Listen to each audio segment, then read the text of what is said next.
हृदयं करुणालयं नमामि भगवत्पादं शङ्करं लोकशङ्करं शङ्करं शङ्कराचार्यं केशवं बादरायणं सूत्रभाष्यकृतौ वन्दे भगवन्तौ पुनः पुनः। ईश्वरो गुरुरात्मेति मूर्तिभेद विभागिने व्योमवद्व्याप्तदेहाय दक्षिणामूर्तये नमः। ॐ सदाशिवसमारम्भां शङ्कराचार्यमध्यमाम् अस्मदाचार्यपर्यन्तां वन्दे गुरुपरम्पराम्। ॐ सहना भवतु सहनौ भुनक्तु सह वीर्यं कर्वावहै तेजस्विनावधीतमस्तु मा विद्विषावहै। ॐ शान्ति शान्ति शान्तिः। ॐ अखण्डं सच्चिदानन्दम् अवाङ् मनसगोचरम् आत्मानम् अखिलाधारम् आश्रये अभीष्टसिद्धये।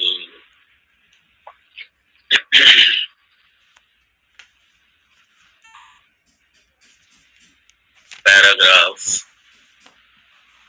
26-26।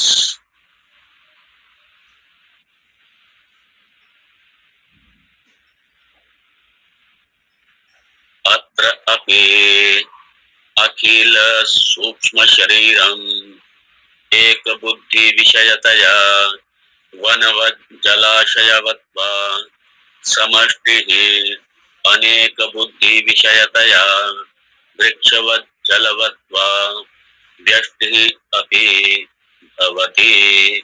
एतत् समष्टि उपहितं चैतन्यं सूत्रात्मा हिरण्यगर्भः प्राणः च इति उच्यते।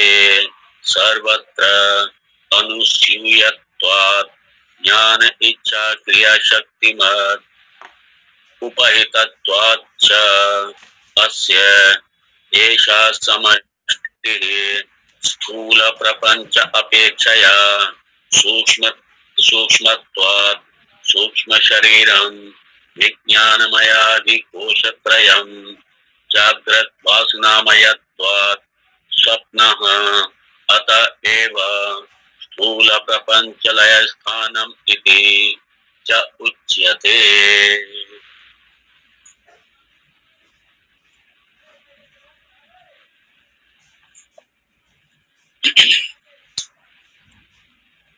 अत्र अपि मतलब इस संदर्भ में, किस संदर्भ में? सूक्ष्म शरीर के संदर्भ में। यह अत्र का मतलब।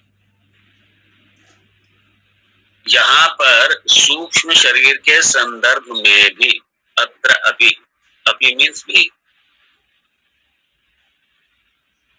जैसे हम लोगों ने देखा था कारण शरीर के संदर्भ में, कारण शरीर के संदर्भ में व्यष्टि और समष्टि, व्यष्टि अज्ञान और समष्टि अज्ञान, उस संबंध में जिस तरीके से हम लोगों ने देखा था उसी तरीके से सूक्ष्म शरीर के संदर्भ में भी हमें देखना पड़ेगा। अर्थात जो प्रक्रिया कारण शरीर के संदर्भ में थी वही प्रक्रिया सूक्ष्म शरीर के संदर्भ में थी। और कारण शरीर क्या था? कारण शरीर समष्टि अज्ञान व्यष्टि अज्ञान। और यहाँ पे कह रहे हैं अत्र अपि, इस संदर्भ में, इस संबंध में, किस संबंध में? सूक्ष्म शरीर के भी संबंध में और यहाँ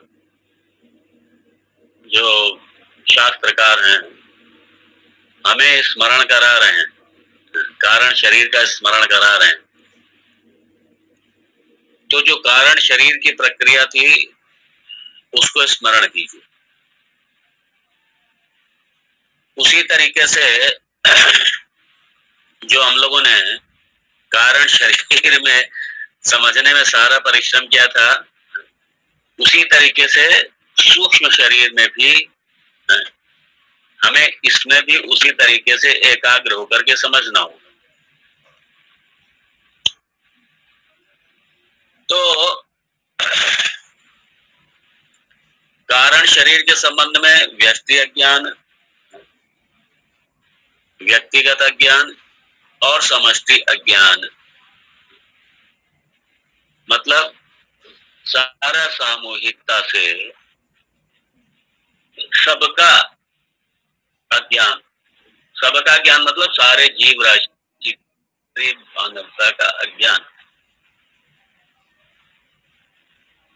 और उसी को, उसी आइडिया को, ध्यान दीजिए, उसी धारणा को, उसी कंसेप्ट को यहाँ आगे बढ़ा रहे हैं। कौन? शास्त्रकार। सूक्ष्म शरीर के संबंध में भी उसी आइडिया को, उसी कंसेप्ट को आगे बढ़ा रहे हैं।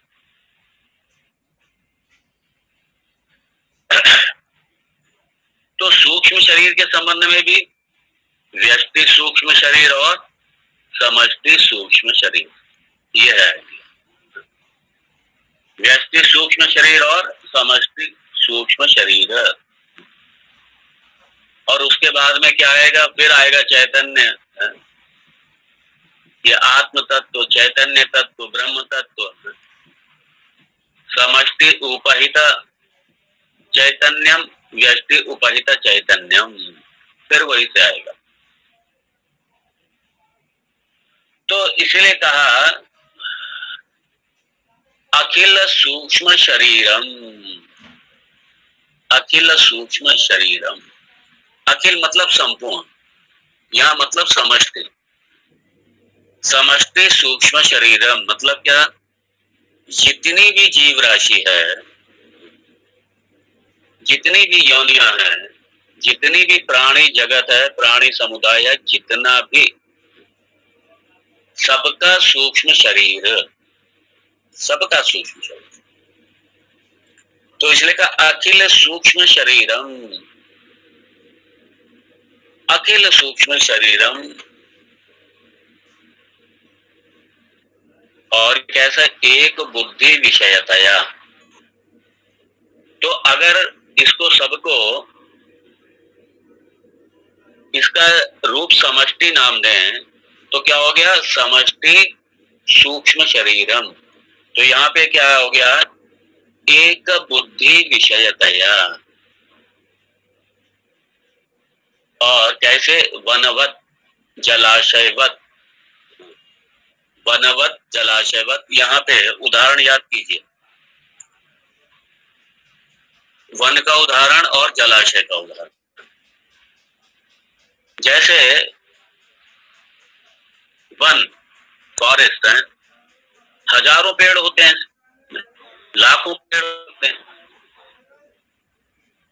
तो है सारे पेड़।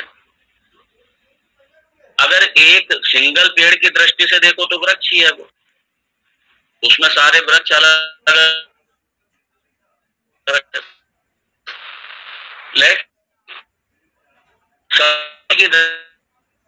और हम कहते हैं वन, तो वो भी क्या हो जाता है? एक बुद्धि विषय। ये एक बुद्धि विषय मतलब वन, एक बुद्धि विषय, वनवत। इसलिए कहा जब समष्टि सूक्ष्म शरीर को लिया तो समष्टि सूक्ष्म शरीर कैसे है? वनवत।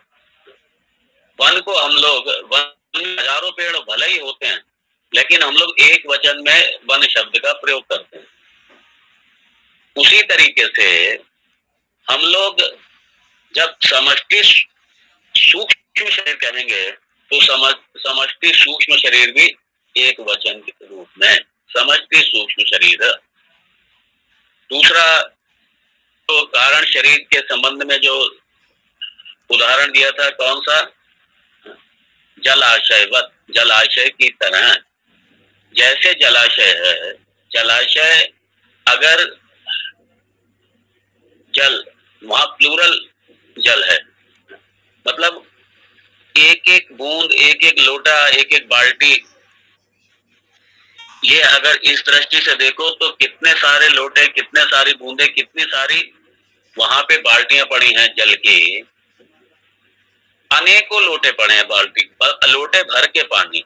लोटे मतलब नहीं कि लोटे पड़े हैं जल में, मतलब अगर हम अलग अलग करें, लाखों करोड़ों लोटे पानी जल निकल आएगा। लेकिन क्या कहते हैं? जलाशय। और जलाशय क्या? ये एक वचन, एक बुद्धि विषय, एक बुद्धि विषय जलाशय। तो उसी जिस तरीके से जलाशय एक वचन के रूप में हम लोग शब्द प्रयोग करते हैं, या वन को एक वचन के रूप में हम लोग शब्द प्रयोग करते हैं, उसी तरीके से समष्टि सूक्ष्म शरीर भी एक बुद्धि विषय। और ये कैसा है? अखिल सूक्ष्म शरीर। अखिल मतलब समष्टि, समष्टि सूक्ष्म शरीर। सारी जितनी जीव राशि है सबका सूक्ष्म शरीर मिला करके समष्टि सूक्ष्म शरीर। ये कैसा है? ये वन की तरह है। जैसे वन में हजारों पेड़ है, लेकिन हम जब वन होता है तो एक ही वचन बन जाता है। तो एक बुद्धि विषयतया, तो ये सारा अखिल सूक्ष्म शरीर वनवत, वनवत या जलाशयवत, जलाशय की तरह। और अब वनवत जलाशयवत समष्टि ही, इसलिए कहा, पहले कहा था अखिल सूक्ष्म शरीरम, अब यहाँ पे कह दिया समष्टि ही। ये सारा क्या है? समष्टि ही। अब अनेक बुद्धि विषयतया वृक्षवत जलवत व व्यष्टि अपि भवति। सूक्ष्म शरीर को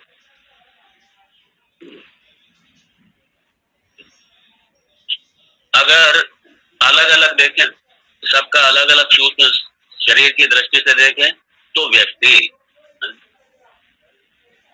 इसलिए कहा अनेक बुद्धि विषयतया, यदि सबको अलग अलग रूप से, सारे जीवों को अलग अलग देखें, सब सूक्ष्म शरीरों को अलग अलग देखें, व्यक्तिगत देखें, तो क्या हो जाएगा?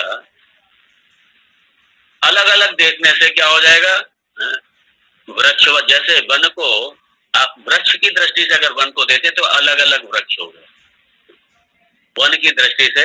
इसलिए अनेक बुद्धि विषयतया कैसा है? ये वृक्षवत, वृक्ष की तरह हो गए, या जलवत, जलवत या जल की तरह हो गया। बूंद की दृष्टि से देखो जल को तो अलग अलग, लहर की दृष्टि से देखो सारी लहरें अलग अलग, और समुद्र की दृष्टि से देखो तो एक ही समुद्र। तो इसलिए ये क्या? व्यष्टि भवति। अगर वृक्षवत देखें, वृक्ष की तरह देखें, जलवत देखें, किसको देखें? सूक्ष्म शरीर को। सबके सूक्ष्म शरीर को अलग अलग यदि देखा जाए तो ये क्या हो जाता है? व्यष्टि भवति, व्यष्टि हो जाता है। ये व्यष्टि भवति, बड़ा इंटरेस्टिंग है ये।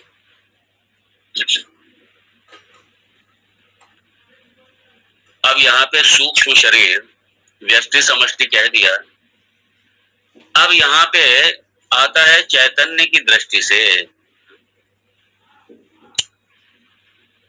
आइए जरा देखते हैं। एतत् समष्टि उपहितम चैतन्यम सूत्रात्मा हिरण्यगर्भः प्राणः च। यहाँ पे जो समष्टि सूक्ष्म शरीर है, तो यहाँ पे पहले सूक्ष्म शरीर, अभी तक क्या कहा, अत्र अपि से व्यष्टि अपि भवति। यहाँ पे क्या कहा, सूक्ष्म शरीर, व्यष्टि सूक्ष्म शरीर और समष्टि सूक्ष्म शरीर, इंडिविजुअल सूक्ष्म शरीर और कलेक्टिव सूक्ष्म शरीर।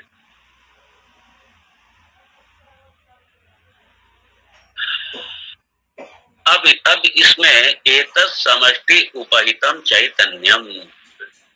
अब यहाँ पे जो शास्त्रकार हैं पूज्यपाद, अब ये कह रहे हैं चैतन्य तत्व या ब्रह्म तत्व या वस्तु तत्व, चैतन्य वस्तु या ब्रह्म तत्व या आत्म तत्व,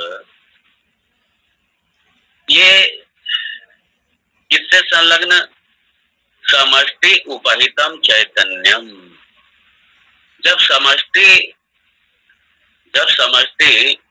जो समष्टि उपाधि है, ये समष्टि सूक्ष्म शरीर की दृष्टि से उसी ब्रह्म या आत्म तत्व को देखें, और यहाँ पे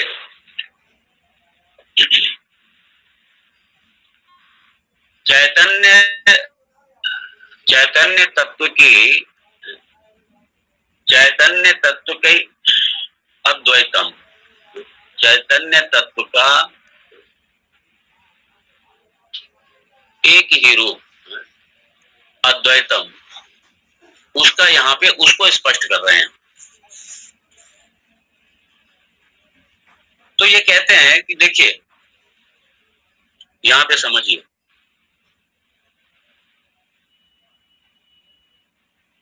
जैसे आपने घड़ा देखा, एक घड़े का आकाश है, घड़े के अंदर जो आकाश है, और उसी तरीके से घड़े के बाद में ये कमरे में आकाश है, कमरे का आकाश है, उसी तरीके से बाहर ये महाआकाश है।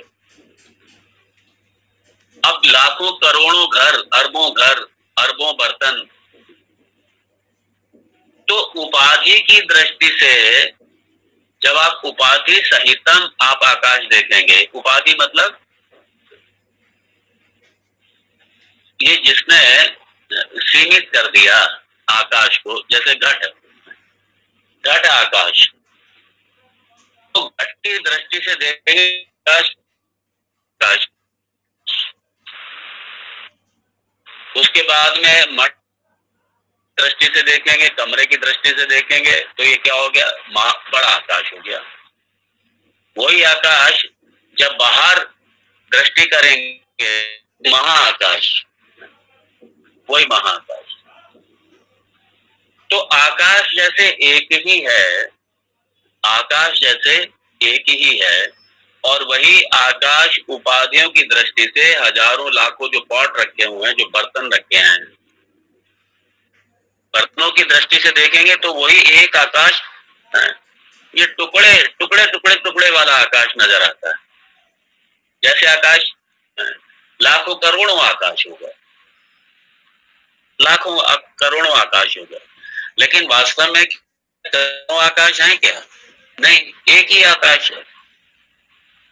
तो उपाधियों की दृष्टि से एक आकाश जैसे अनेक हो जाता है, वस्तुतः एक ही आकाश हो। उसी तरीके से एक ही चैतन्य वस्तु उपाधियों की दृष्टि से अलग अलग प्रतीत होता है। व्यष्टि की दृष्टि से सूक्ष्म शरीर जो है, व्यष्टि की दृष्टि से सब अलग अलग सूक्ष्म शरीर दिखाई दे रहा है, सबका अलग अलग सूक्ष्म शरीर है। और यदि ये उपाधियां हटा दो तो सूक्ष्म शरीर क्या है सबका? उपाधि की दृष्टि से सब अलग अलग हो गए। और निरुपाधिक की दृष्टि से देखो आप, अब इसमें थोड़ा एक कंफ्यूजन भी आएगा आप लोगों को, आ गया होगा। कि जब सूक्ष्म शरीर सबके अलग अलग है और यहाँ सूक्ष्म शरीर में प्राण सिर्फ उसकी अभी चर्चा है, प्राण दृष्टि से, इसलिए थोड़ा कंफ्यूजन नहीं होना चाहिए। तो जैसे ये जो पॉट स्पेस है, ये घटाकाश है, ये जो टोटल स्पेस है, जो समष्टि स्पेस है, जो समष्टि आकाश है, उससे अलग प्रतीत होता है, लेकिन वास्तव में जो डिवीजन है, जो अलगपना है, जो विभाग है दोनों का, वो कैसा है? वो सिर्फ एक प्रतीत हो रहा है उपाधि की दृष्टि से, घट की दृष्टि से प्रतीत अलग अलग हो रहा है, लेकिन वास्तव में ये स्पेस को आप डिवाइड नहीं कर सकते। स्पेस टुकड़े टुकड़े वाला नहीं होता, आकाश टुकड़े टुकड़े वाला नहीं होता। उसी तरीके से जो चैतन्य है,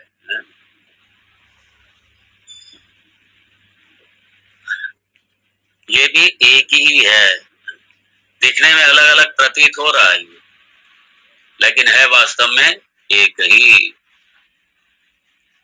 चैतन्य की दृष्टि से सार सब में एक ही चैतन्य है, चैतन्य की दृष्टि से अलग अलग नहीं है। तो ब्रह्म की दृष्टि से, चैतन्य की दृष्टि से, आत्मा की दृष्टि से सब अलग अलग नहीं है, सब एक ही है। और इसी के आधार पे तो विश्व की सारी एकता है, इसी चैतन्य तत्व के आधार पर ही तो सारा विश्व एक ही है। पता नहीं काहे के झगड़े, क्यों झगड़े? इसलिए हमारे यहां, इसलिए सब एक ही तत्व है, एक ही तत्व का पसारा है सारा, सबका मूल एक ही है, सबका आधार एक ही है, और उसी तत्व, वही तत्व हम सबका अधिष्ठान है। इसलिए काहे का झगड़ा, काहे का क्लेश, काहे का? इसलिए यदि ये विद्या हो तो काहे का संघर्ष, काहे का झगड़ा, काहे का फसाद?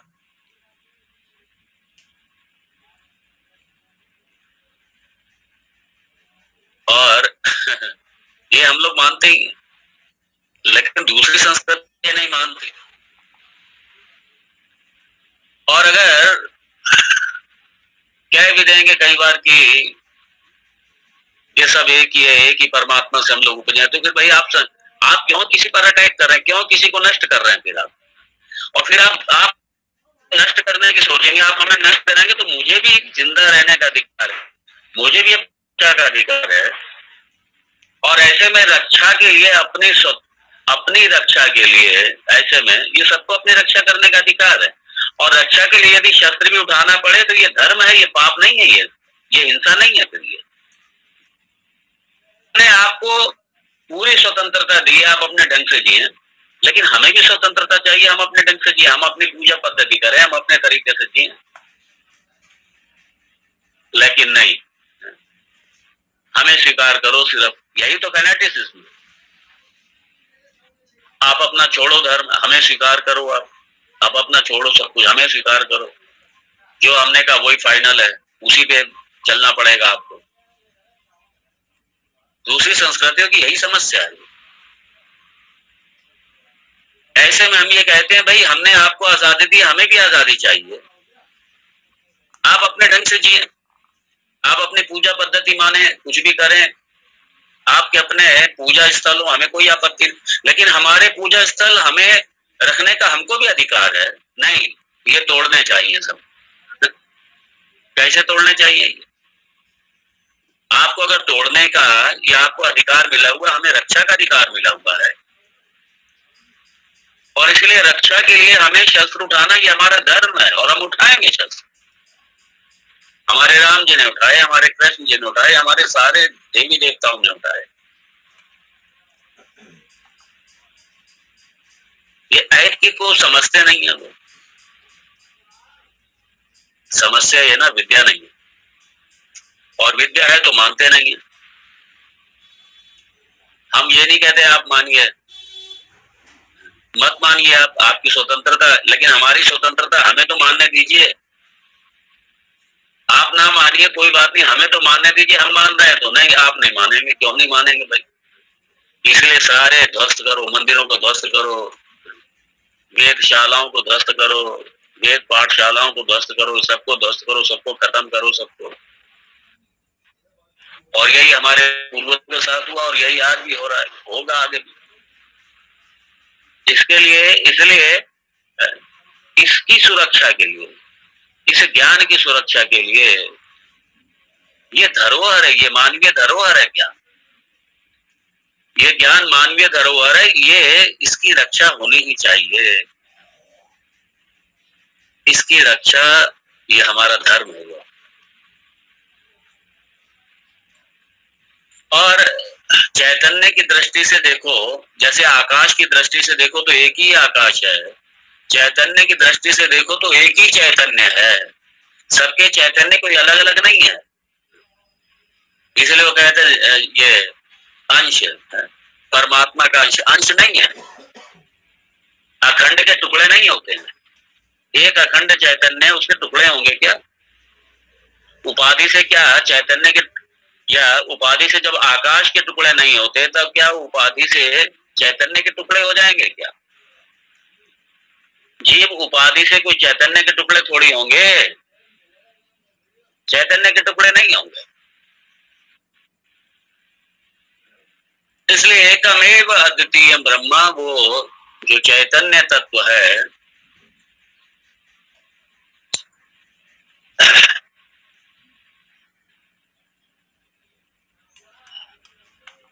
इसलिए जो ये प्रतीत हो रहे हैं सबकी उपाधि की दृष्टि से, शरीरों की दृष्टि से, यह चैतन्य अलग अलग प्रतीत हो रहे हैं, लेकिन वास्तव में अलग अलग नहीं। तो एतत् समष्टि,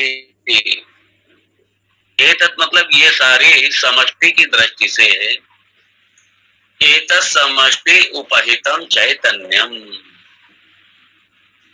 समष्टि उपहितम चैतन्यम, चैतन्य सारी समष्टि जीवों से संलग्न, उपहिता मतलब संलग्न, उनके साथ में देखते हुए एतत् समष्टि उपहितम। तो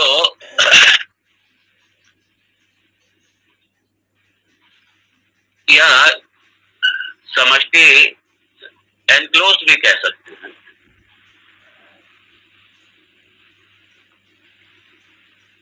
तो चेतन तत्व टोटल, यहाँ पे सूक्ष्म शरीर, क्योंकि संदर्भ क्या है? सूक्ष्म शरीर।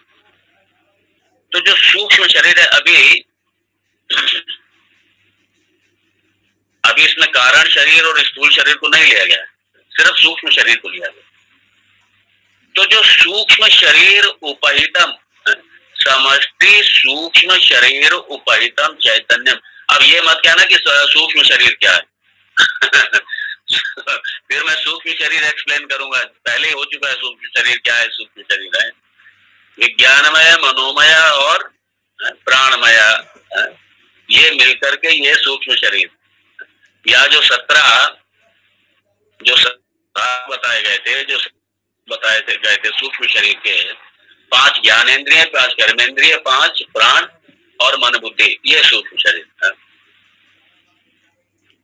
तो सूक्ष्म शरीर उपहितम चैतन्यम, व्यष्टि सूक्ष्म शरीर उपहितम चैतन्यम, समष्टि सूक्ष्म शरीर उपहितम चैतन्यम।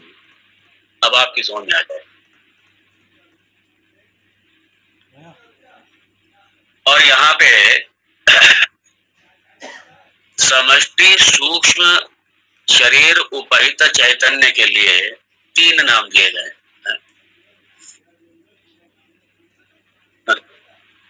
3 नाम। पहला क्या कहा? सूत्रात्मा, जो समष्टि सूक्ष्म शरीर उपहित चैतन्य, ये पहला नाम कहा सूत्रात्मा, दूसरा नाम कहा हिरण्यगर्भ और तीसरा नाम कहा प्राण। ये 3 नाम थे। इसलिए कहा एतत् समष्टि उपहितम चैतन्यम सूत्रात्मा पहला नाम, हिरण्यगर्भ दूसरा नाम, प्राण तीसरा नाम। ये 3 नाम। अब देखें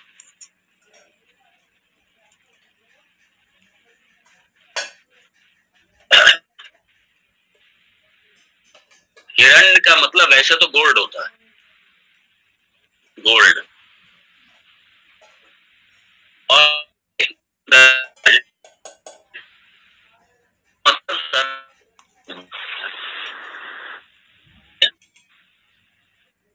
देखिए जो गोल्ड है, गोल्ड भी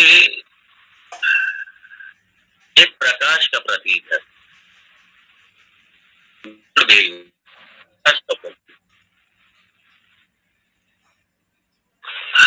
गोल्ड जो है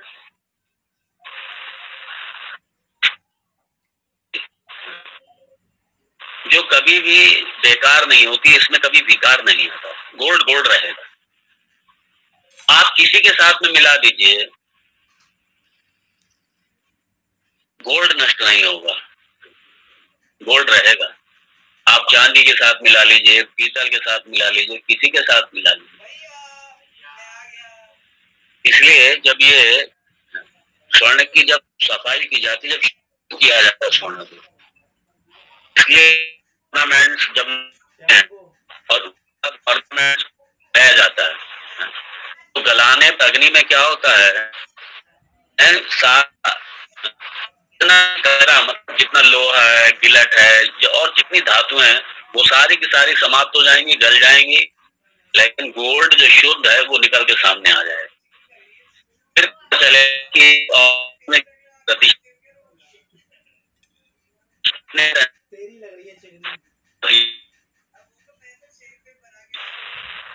और वो जो गोल्ड है नहीं होगा, अग्नि में भी नाश नहीं होगा, अग्नि में उसका नाश नहीं होगा।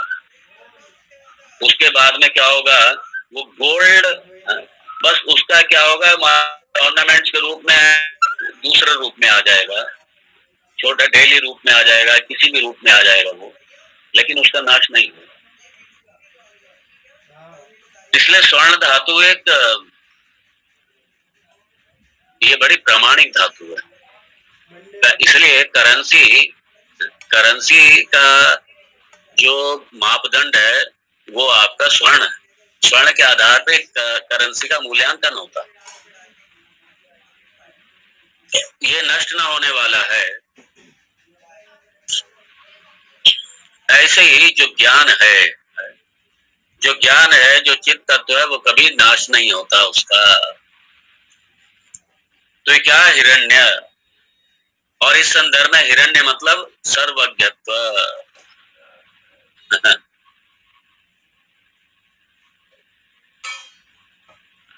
और इसका ये समष्टि इंटेलेक्ट भी समझ सकते हैं, समष्टि ज्ञान भी समझ सकते हैं एक हिरण्यगर्भ के लिए। और फिर उसके बाद में है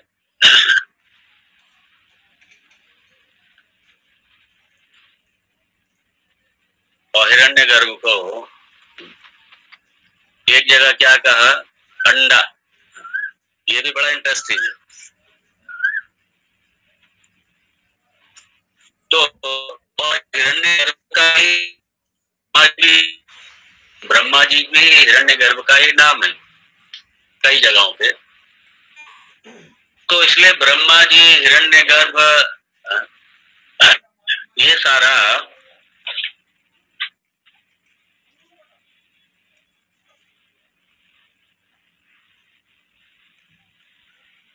तो और ब्रह्मा जी ये पहले कृति, इसलिए नारायण, नारायण के नाभि से कमल और कमल से ब्रह्मा जी। अलग अलग पुराण में अलग अलग कथाओं के माध्यम से, इसलिए किसी जगह ब्रह्मा जी कह दिया, कई संदर्भ में हिरण्यगर्भ भी कह दिया।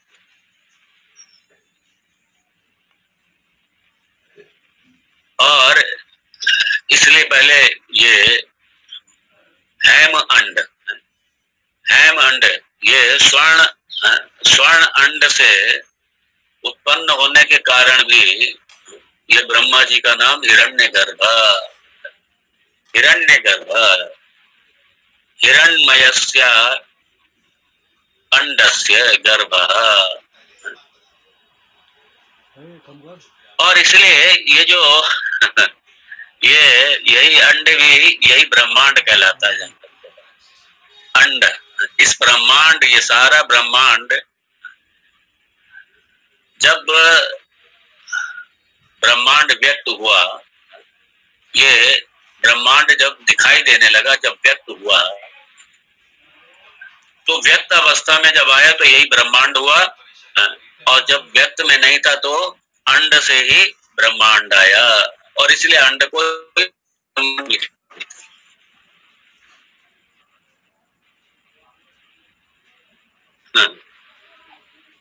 और एक भागवत की कथा के अनुसार भी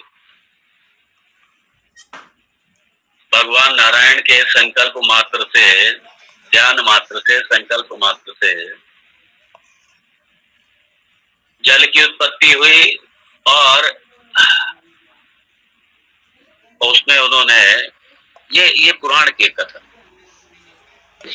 और उसमें उन्होंने शक्ति रूप बीज डाल दिया, और यही बीज क्या हुआ, यही स्वर्ण में अंड बन गया, और में से ही पहले ब्रह्मा जी उत्पन्न हुए। तो ज्ञान शक्ति से, चूंकि इस संदर्भ में विज्ञान में और समष्टि विज्ञान में, ये बुद्धि प्रधान विज्ञान में कोश क्या है, बुद्धि प्लस ज्ञानेंद्रिय है, ये विज्ञान में कोश। तो इसलिए ज्ञान शक्ति से जो युक्त ये विज्ञानमय कोश, ये समष्टि विज्ञानमय कोश, यही हिरण्यमय, यही हिरण्यमय अंड है। और इससे उपाहित जो चैतन्य है, क्योंकि चैतन्य बिना तो कुछ नहीं, तो इससे उपाहित, इस उपाधि, समष्टि उपाधि से जो उपाहित चैतन्य है, यही हिरण्यगर्भ है, ये हिरण्यगर्भ। इसलिए कहा समष्टि उपहितम चैतन्यम हिरण्यगर्भः सूत्रात्मा और प्राणः, तो हिरण्यगर्भ।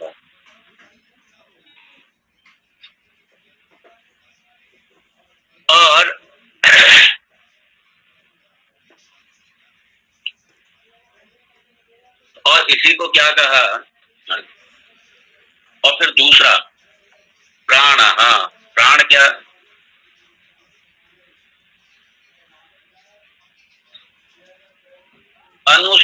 अनुस्यूतत्वात्,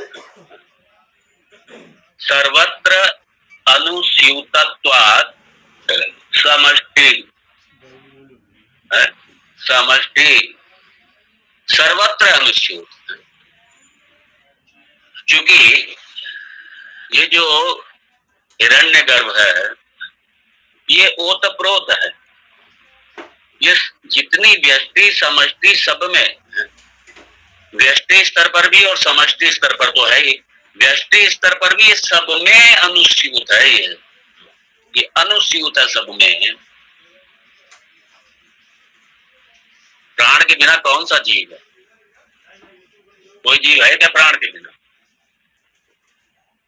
तो प्राण की दृष्टि से देखने पर समष्टि प्राण ये अनुस्यूत है, हर प्राणी में ये रचा बसा हुआ है, हर प्राणी में रचा बसा हुआ है, व्यष्टि में भी रचा बसा हुआ है। इसी तरीके से समष्टि के स्तर पर देखने पे भी ये सब में रचा बसा हुआ है।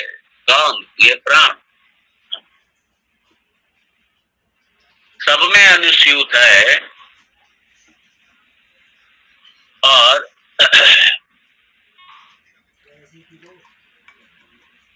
जैसे उदाहरण के रूप में जब हम कहते हैं भारत, तो भारत का जहां तक भारत की सीमाएं हैं, भारत अनुस्यूत है सब में। भारत में रहने वाले सब में भारत अनुस्यूत है। और भारत के जितने गांव हैं, जितनी कॉलोनियां हैं, जितने शहर हैं, जितने जिले हैं, जितने कस्बे हैं, जितने राज्य हैं, सब में क्या है? भारत ओतप्रोत है, अनुस्यूत है भारत, सब में अनुस्यूत है भारत। तो उसी तरीके से जैसे मान लीजिए भारत का कोई भी राज्य है, तो क्या भारत से अलग है क्या? कोई भी भारत का व्यक्ति है तो भारत क्या अलग है क्या उससे? क्या वो भारत से अलग है क्या? भारत अनुस्यूत है सब। उसी तरीके से सारी समष्टि में, सारी व्यष्टि में ये क्या है? प्राण अनुस्यूत है। ये प्राण अनुस्यूत है, सब में अनुस्यूत है।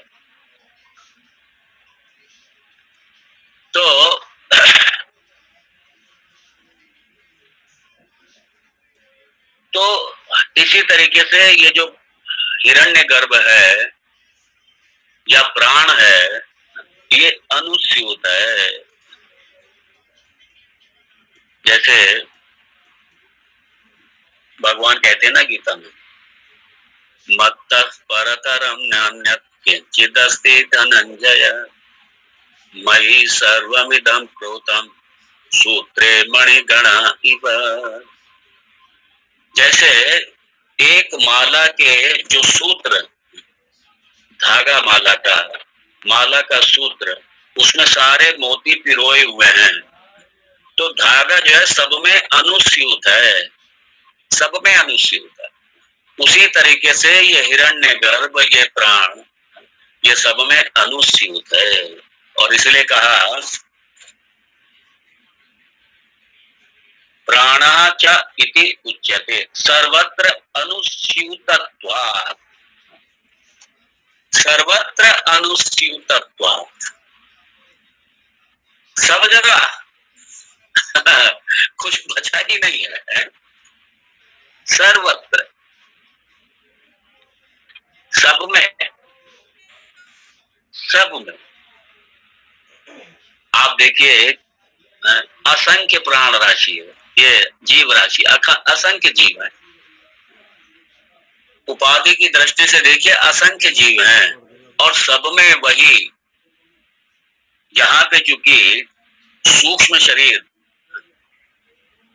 यहाँ व्यष्टि सूक्ष्म शरीर, समष्टि सूक्ष्म शरीर, सूक्ष्म शरीर, इस संदर्भ में यहाँ सूक्ष्म शरीर की चर्चा हो रही है।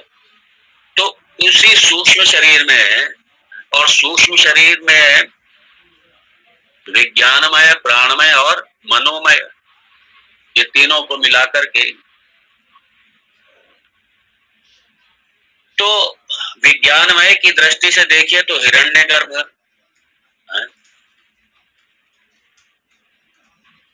और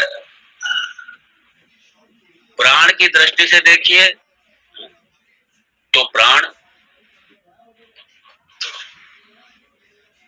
और सूत्रात्मा, सूत्रात्मा भी देखिए। इसलिए कहा इसको क्या कहते हैं? सूत्रात्मा भी कहते हैं, हिरण्यगर्भ भी कहते हैं, प्राण भी कहते हैं, और सूत्रात्मा भी कहते हैं। सूत्रात्मा क्यों कहते हैं? क्योंकि सूत्र की तरह है, सूत्रात्मा, इसलिए कहा सूत्रात्मा, ये सूत्र की तरह है। सारा एक धागा, जैसे माला के सारे मोती पिरोए हुए हैं उसमें, ऐसे ही सूक्ष्म शरीर, सूक्ष्म शरीर, समष्टि सूक्ष्म शरीर, सारे सूक्ष्म शरीरों में सर्वत्र अनुस्यूतत्वात्, सब में है। और इसलिए कहा सूत्रात्मा, सूत्रात्मा हिरण्यगर्भ प्राण, ये तीन। और बड़े मजे की बात है, अब आगे कहा अनुस्यूतत्वात् ज्ञान इच्छा क्रिया शक्तिमत, ज्ञान इच्छा क्रिया शक्तिमत।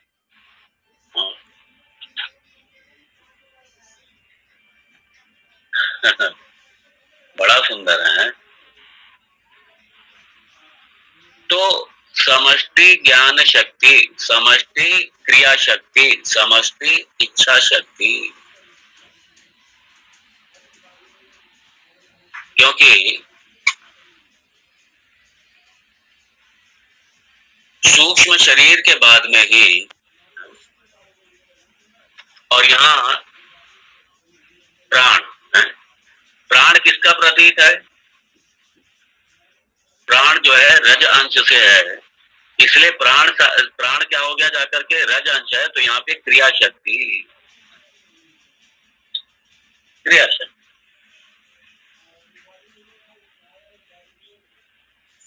और बुद्धि क्या है?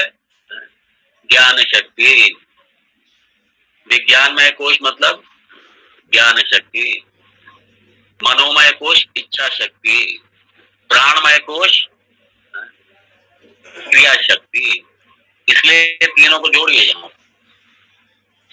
ये जब यहां ये कहा सर्वत्र अनुस्यूतत्वात् ज्ञान इच्छा क्रिया शक्तिमत, इसलिए कहा मत उपहितत्वाच्च। इसलिए चैतन्य जब ये तीनों कोशों को, जब तीनों कोशों की जो उपाधि, ध्यान दीजिए, विज्ञानमय कोश, मनोमय कोश और प्राणमय कोश, इन तीनों की उपाधि सहितम चैतन्यम,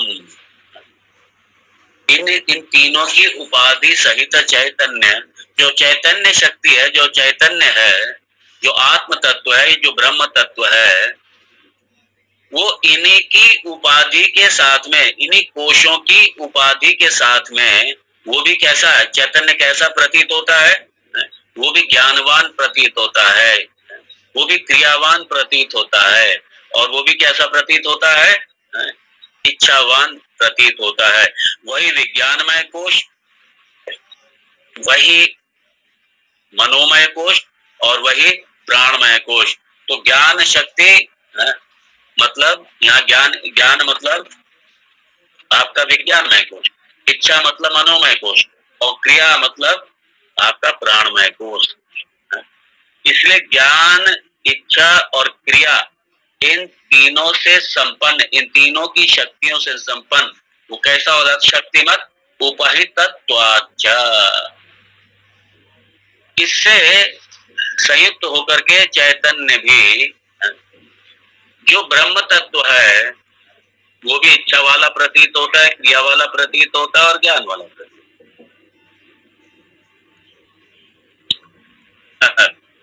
वाह। इसलिए भगवान यहाँ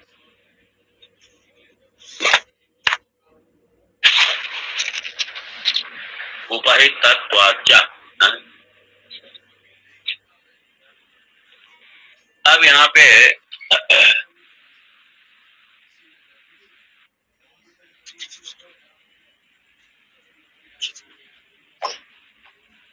एतत्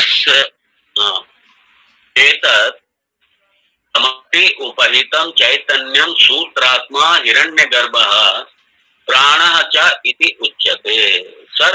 सर्वत्र अनुस्यूतत्वात् ज्ञान इच्छा क्रिया शक्तिमत् उपहितत्वाच्च।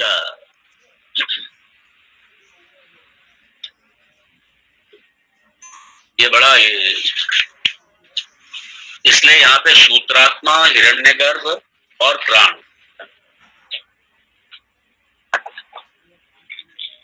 आगे देखें आगे। अस्य एषा समष्टिः स्थूल प्रपंच अपेक्षया सूक्ष्मत्वात् सूक्ष्म शरीरं विज्ञानमयादि कोशत्रयं जाग्रत् जाग्रत् वामयत्वात् नः अतः एव स्थूल प्रपंच लय स्थानम् इति च उच्यते।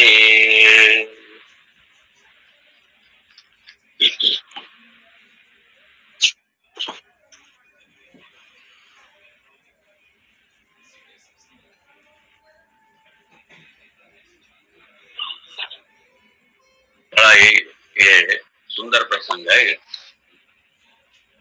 समष्टि सूक्ष्म शरीरम, ये सबका यहाँ पे क्या किया?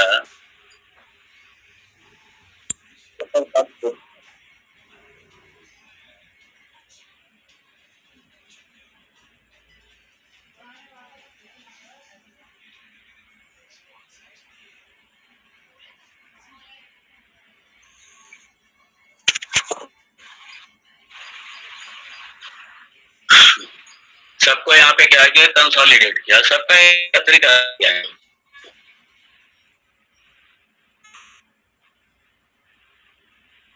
सबका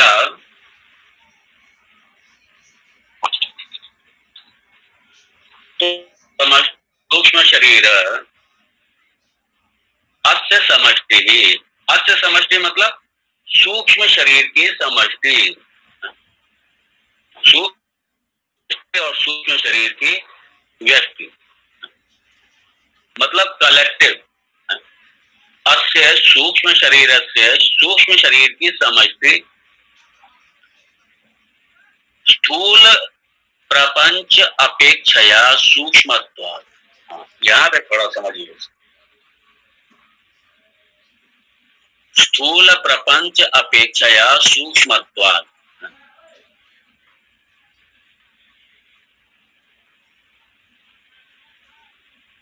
तो जब हम स्थूल प्रपंच की दृष्टि से देखें, स्थूल प्रपंच की दृष्टि से देखें तो ये स्थूल प्रपंच अपेक्षया सूक्ष्मत्वात्,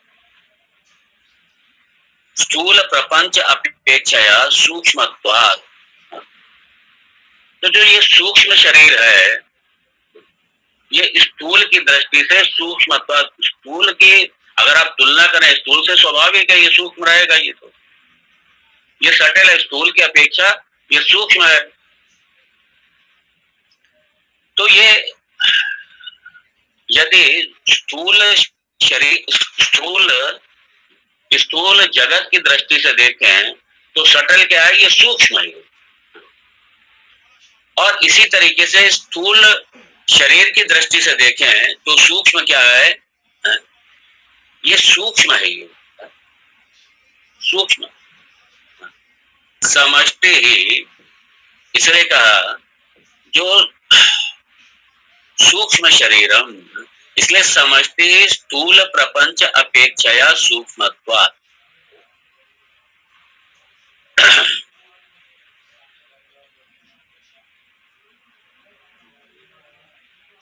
जो सटल बॉडी है, ये क्या है? जो सूक्ष्म शरीर है,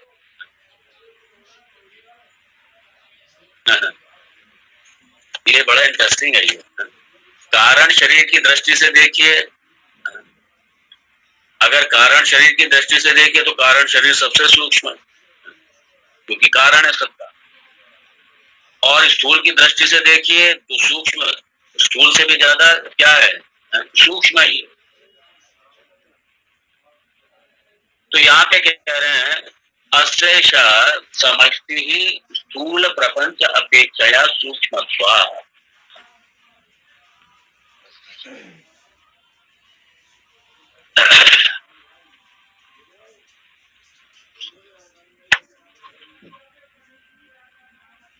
तो ये जो इस सूक्ष्म शरीरों की जो व्यष्टि है, अर्थात ये पृथक पृथक एक एक शरीर से जो उपहित, अर्थात ये जो अवच्छिन्न चैतन्यम, देखो एक एक शरीर की दृष्टि से देखेंगे तो क्या होगा, ये लिमिटेड दिखाई देगा। अवच्छिन्न मतलब लिमिटेड। और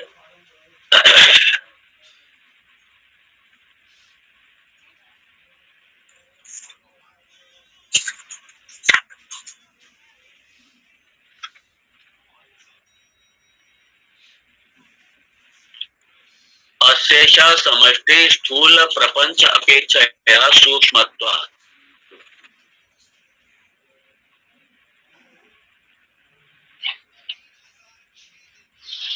तो ये जो सूक्ष्म है, सूक्ष्म शरीरम कलेक्टिव, तो जो कलेक्टिव जो व्यक्ति सूक्ष्म शरीर है, ये स्थूल प्रपंच की अपेक्षा सूक्ष्म है, ये कहना चाह रहे हैं। और अब ये कह रहे हैं, तो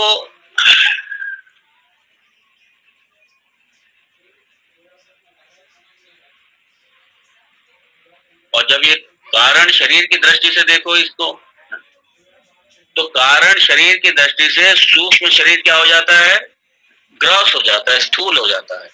ये है यहाँ पे। तो कारण शरीर की दृष्टि से जो सूक्ष्म शरीर है वो क्या है, स्थूल है, वो ग्रास हो जाता है, स्थूल हो जाता है। और अगर स्थूल की दृष्टि से देखो तो ये सूक्ष्म रहता है, और कारण शरीर की दृष्टि से देखो तो सूक्ष्म हो जाता है।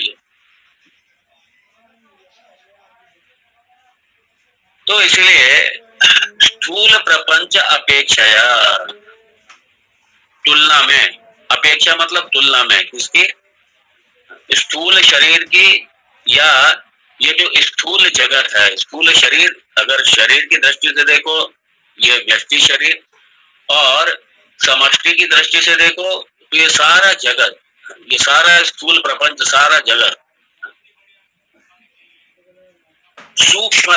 सूक्ष्मत्वात्, ये जो सटल बॉडी है, सूक्ष्मत्वात्, ये सटल है, ये सूक्ष्म है। मतलब जो सूक्ष्म शरीर है ये सूक्ष्म है, और व्यष्टि की दृष्टि से ये सूक्ष्म शरीर कहते हैं, और समष्टि की दृष्टि से स्थूल जगत। और फिर इसमें कहा है,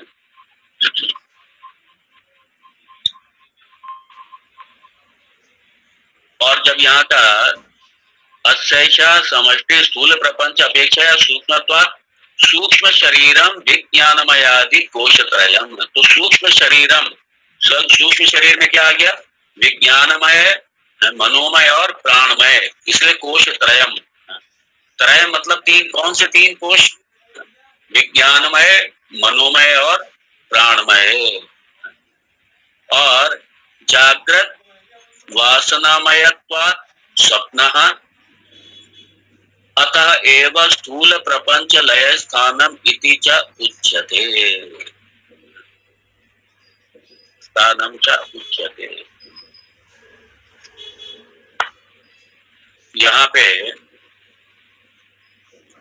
ये कहना चाह रहे हैं कि स्थूल सूक्ष्म प्रपंच लय स्थानम, ये लय स्थान क्या है, ये समष्टि सूक्ष्म शरीर या हिरण्यगर्भ या सूत्रात्मा या प्राण, ये क्या है, ये तीनों नाम से, हिरण्यगर्भ, सूत्रात्मा या प्राण के नाम से जो समष्टि सूक्ष्म शरीर का अधिष्ठान है, समष्टि सूक्ष्म शरीर का जो अधिष्ठान है वो क्या है, हिरण्यगर्भ, प्राण, सूत्रात्मा, और उसी में ही ये तीनों कोष जाके लय हो जाते हैं। क्योंकि कार्य जो है अपने कारण में उसका लय होता है, ये ध्यान रखिए। कार्य अपने कारण में लय होगा। जैसे ज्वेलरी है, ये सारे आभूषण हैं, तो जब इनको गलाया जाएगा, ये इसमें लय किसमें होगा? लय सोने में लय हो जाएंगे सारा। सोना था, सोना है और बाद में सोना ही रहेगा, सोने में ही लय हो जाएंगे। ऐसे यहाँ पे शास्त्रकार ये कहना चाह रहे हैं, जो ये सूक्ष्म शरीर है, सूक्ष्म शरीर का जो अधिष्ठान है वो क्या है? हिरण्यगर्भ, सूत्रात्मा, प्राण, और इसी में ही सबका क्या हो जाता है? तीनों शरीरों का इसी में ही लय हो जाता है, तीनों का लय इसी में हो जाता है। अर्थात तीनों की अपनी कोई सत्ता नहीं है। क्यों सत्ता नहीं है तीनों की? तीनों मिथ्या है। क्यों मिथ्या है तीनों? क्योंकि इनका जो कारण है वो है कारण शरीर, जो अविद्या, अज्ञान, माया, उसकी अपनी सत्ता नहीं है कोई। तो इन तीनों सूक्ष्म शरीरों की या ये जो विज्ञानमय कोश है या प्राणमय कोश है या मनोमय कोश है या सूक्ष्म शरीर जिसे हम कहते हैं, तो सूक्ष्म शरीर की भी अपनी कोई सत्ता नहीं है, अर्थात ये भी मिथ्या है। और इसका लय स्थान क्या है? हिरण्यगर्भ, सूत्रात्मा, प्राण, ये इसमें इसका लय हो जाता है। तो सूक्ष्म शरीर का लय स्थान भी यहाँ पे स्पष्ट किया। सूक्ष्म शरीर का अधिष्ठान और लय स्थान हिरण्यगर्भ, उसी में ही इसका लय हो जाता है, उसी में इसका लय होता है। इसलिए कहा प्रपंच लय स्थानमिति च उच्यते। इसलिए समष्टि अस्य, अस्य मतलब सूक्ष्म शरीर का समष्टि ही सारा ये जो है प्रपंच, जो सूक्ष्म शरीर है, ये भी अपने अधिष्ठान में इसका लय हो जाता है, अर्थात ये भी मिथ्या है। मतलब ये अपने कारण से भिन्न नहीं है, इसका भी कारण है और हिरण्यगर्भ का भी कारण है। बाद में पता चला हिरण्यगर्भ की भी अपनी कोई सत्ता नहीं है, प्राण की भी अपनी कोई सत्ता नहीं है। ये भी जाकर ये भी ब्रह्म तत्व पर अधिष्ठित है। अभी तो ये सारा अध्यारोप चल रहा है, बाद में जब अपवाद होगा तो सारे बाधित हो जाएंगे। बाद में ब्रह्म तत्व बचेगा और वही ब्रह्म तत्व मैं हूँ, बाकी सारा क्या है? ये सारा बाकी मिथ्या है। इसलिए स्थूल शरीर, सूक्ष्म शरीर, ये कारण शरीर सारा जिसमें अपना मैं पना लगा हुआ है, मेरा पना लगा हुआ है, इसी के लिए तो समझ रहे हैं ये सब। और जब तक समझेंगे नहीं तब तक इनका बाध नहीं होगा, जब तक बाध नहीं होगा तब तक हम अपने आप को समझेंगे कैसे? इसलिए जगत मिथ्या कहने से मिथ्या नहीं, ये समझना पड़ेगा।